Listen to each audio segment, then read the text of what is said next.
Hi everyone, welcome to another video. Today we're going to take a look at the Radeon RX480, AMD's flagship card from 2016.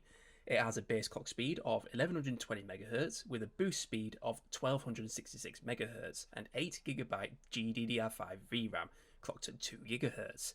For output, we have 2 HDMI, 2 DisplayPort and 1 DVI, and is all powered with just one 8-pin connector. The version I have here is the Asus Republic of Gamers Strix Gaming Edition, which I picked up for £75 on eBay. You can get an RX480 for around the £60 mark, or even cheaper depending on the make, but I really like the look of this one, so I was willing to pay a slight premium for it. Once again, I'll be pairing this with my Ryzen 7 2700X and 16GB DDR4 RAM. The RX480 does support DX12, so we're going to see how well it fares against some relatively recent titles, as well as some games of its time that it should be more than capable of running. So we're going to start with Fallout 4.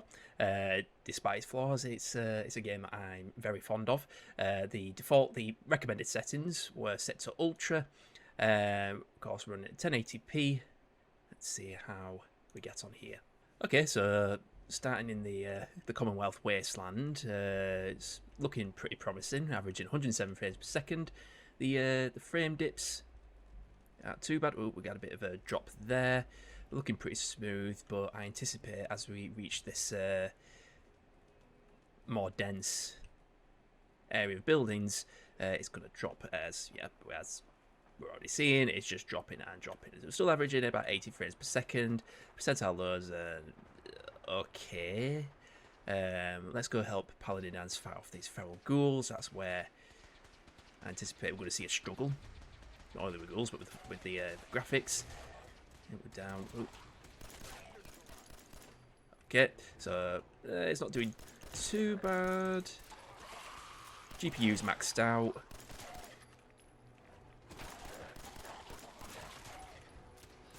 Oh, get out of here. Go get a dog meat. Yeah, we're down to 76 frames per second.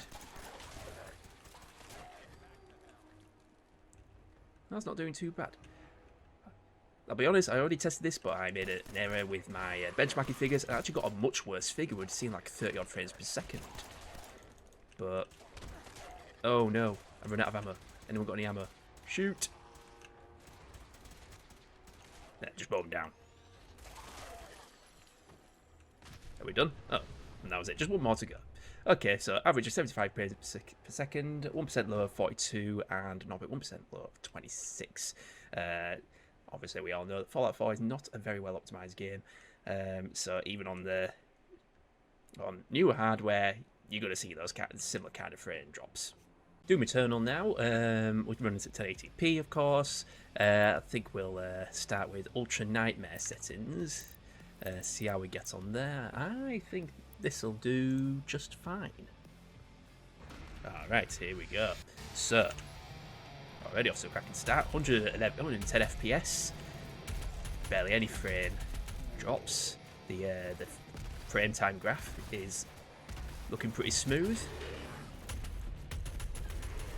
The percentile lows are around 60 FPS, which is great. Ooh. And he's gone. Oops. No glory kill there. Ooh, that's gotta hurt. Doomslayer got no chill. Got another one. Power right to kiss it. And he's gone. Oh, I hate these bloody arachnid thingies. I forgot what they're called. Get out. Shoot is good. I'm low on health.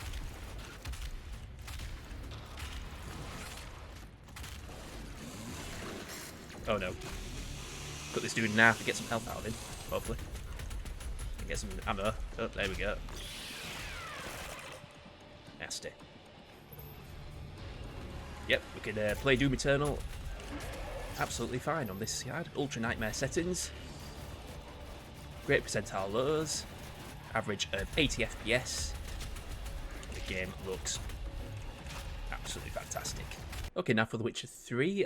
We're running this with the next gen patch. I think we'll start with high settings. I tell you, listen, Anti-aliasing first to FX8A maybe. No dynamic resolution scale and sharpening off. Motion blur. Yeah, we'll go with these settings first. See how the RX480 likes that. Okay, so not a bad start. We're at 33 frames per second average. Although the frame rates, we did see a massive, it seems a few drops to the frame time. The percentile lows pretty low, but as we go through this little town here, it's okay. We are running this in DirectX 12 as well, as the RX480 of course does support DirectX 12. It's not too bad. We could probably do better. Maybe if we drop the settings a little bit, we could probably get a better frame rate. But you know, it's still playable. Pretty much a console experience on the previous gen. But let's see what happens if we drop the settings a little bit. In fact, I think what we'll do is we'll maybe we'll activate FSR. Maybe set it to balanced. See how it likes that. So, already, that is a massive improvement. Averaging 56 frames per second now, a lot smoother. The percentile lows are also very good. You know, I can't believe that FSR has that much of an impact. Like, practically nearly doubled the frame rate. And also removed any kind of stutter. That is really impressive. So yeah, if you're going to play the next gen version of The Witcher 3 on an RX480, definitely use FSR. Just set it to balanced and you're good.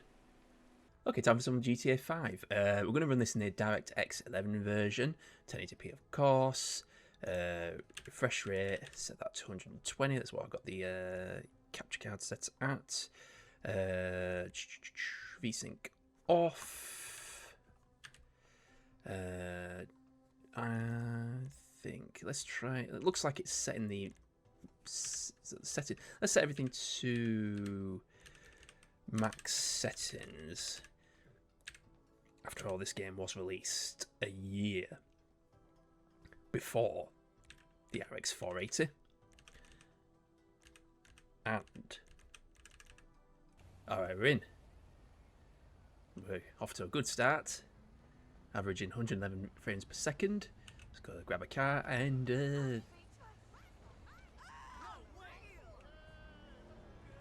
alright, we're off. Why turn the radio off? No. There we go. I need to remember to turn the music off in the settings. And we crashed. But it's fine. It's all running very smoothly, as I would expect. Even so, I would have probably... Yeah, we've got the odd frame dip. Can't talk today. Frame dip. 0.1% lower, 50 frames per second, but that is absolutely fine. Barely noticeable. The frame graph is very smooth. Frame time graph, rather.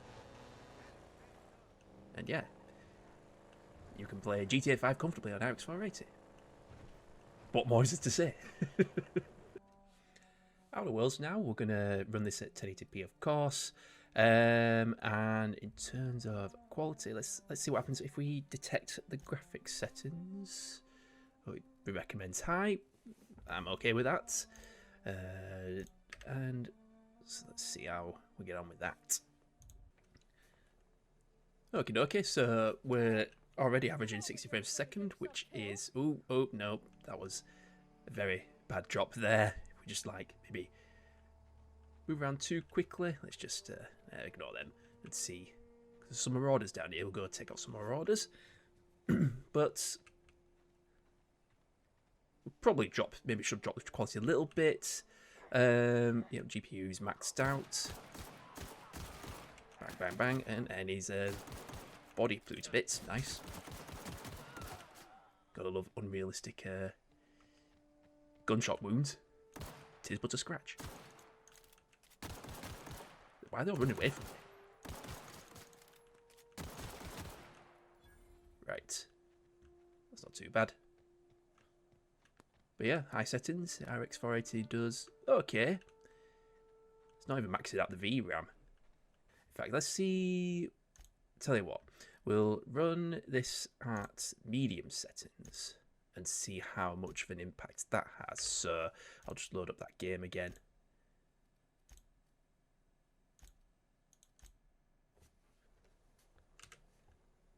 Okay, so it's not a massive improvement. Let's see if it's any smoother. So far so good. We haven't had any massive frame drops like previously, so maybe ignoring the auto detect and just drop it down just to medium.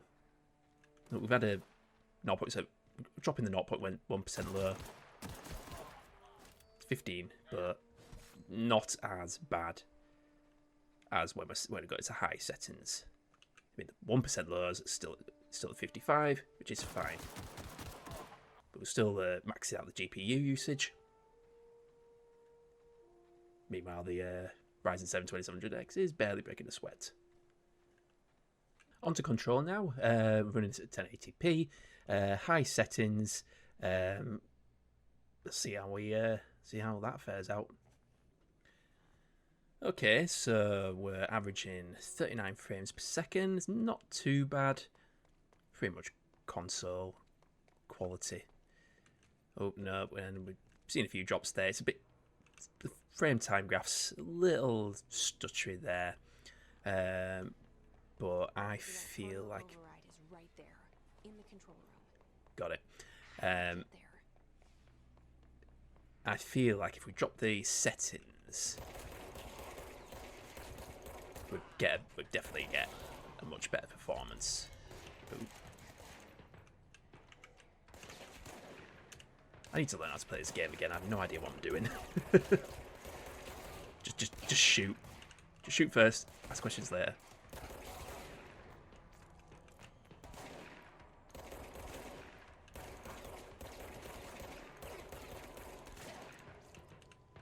We're maxing out the GPU once again. The VRAM's barely halfway to being utilised. Oh well.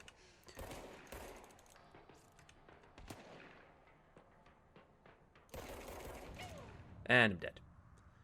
Anyway, try maybe drop it down to medium settings. Right, we're at medium settings now, and it's somewhat better. We're averaging 53 frames per second. But yeah, it's significantly smoother. The frame time graph's still a little all over the place.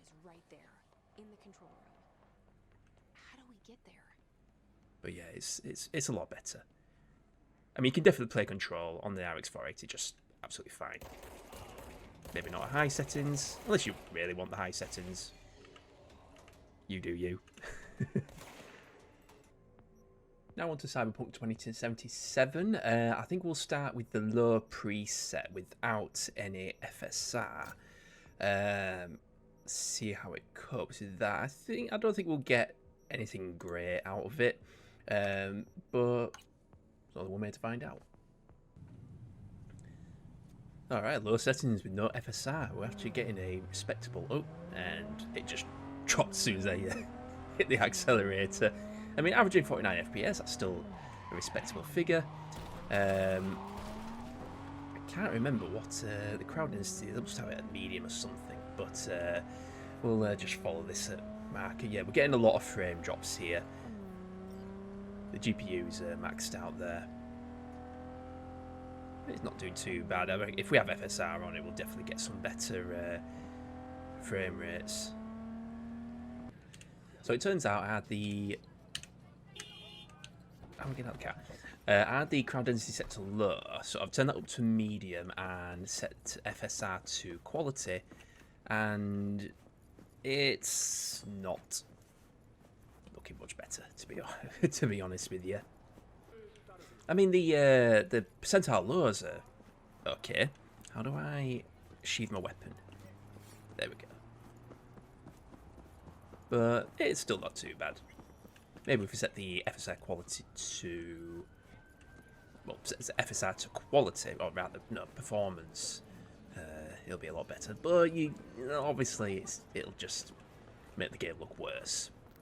You don't really want that, but this is all right. It's fine. The drops are nowhere near as bad as they were before.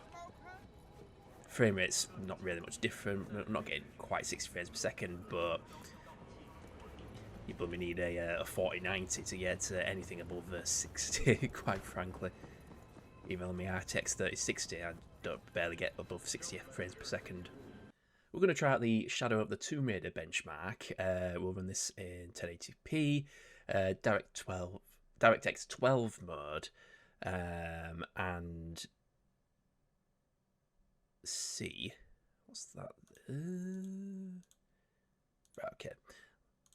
We'll see how the benchmark runs with that. In terms of graphic settings, we're going to run it at the lowest preset for now.